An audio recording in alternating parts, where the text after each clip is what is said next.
تمام smart phone کے لیے اب ایک چارجر استعمال ہوگا۔ جی ہاں ناظرین، اس وقت اسمارٹ فون میں چارجنگ کے لیے مختلف اسٹینڈرڈ استعمال ہوتے ہیں، جیسے اینڈرائڈ فونز میں مائکرو یو ایس بی یا you S B C port, جبکہ ایپل کے آئی فونز میں لائٹننگ کنیکٹر۔ مگر اب دنیا کی تمام کمپنیوں کو ایک ہی موبائل چارجنگ پورٹ کا استعمال فونز، ٹیبلیٹس اور کیمروں کے لیے کرنا ہوگا۔ جی ہاں ناظرین، یورپی پارلیمنٹ نے نئے قانون کی منظوری دی ہے، جس کے تحت یورپی یونین میں تمام موبائل فونز، ٹیبلیٹس اور کیمروں کے لیے ایک ہی چارجنگ پورٹ کا استعمال لازمی ہوگا۔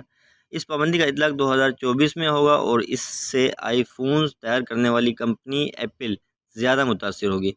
یورپی یونین نے جون 2022 میں عندیہ دیا تھا کہ تمام ڈیوائسز کے لیے U S B C charging connector کا استعمال یقینی بنایا جائے گا، اور اب اس حوالے سے قانون سازی ہوئی ہے۔ ابھی آئی فونز اور اینڈرائڈز فون استعمال کرنے والے صارفین کو اپنی ڈیوائسز کے لیے مختلف چارجنگ استعمال کرنا ہوتے ہیں۔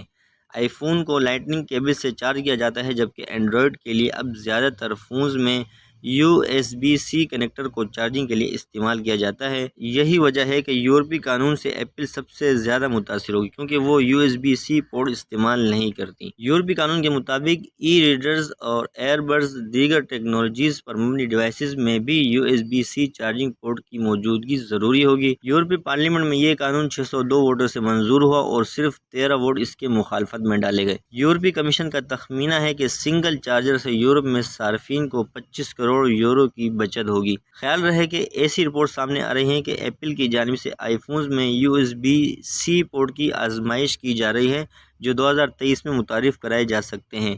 ان رپورٹس میں یہ دعویٰ بھی کیا گیا ہے کہ ایپل کی جانب سے ایک ایسے اڈاپٹر کو بھی تیار کیا جا رہا ہے جو you S B C port سے لیس نئے آئی فونز میں لائٹنگ کنیکٹر ایسیسریز کا استعمال ممکن بنا سکے گا۔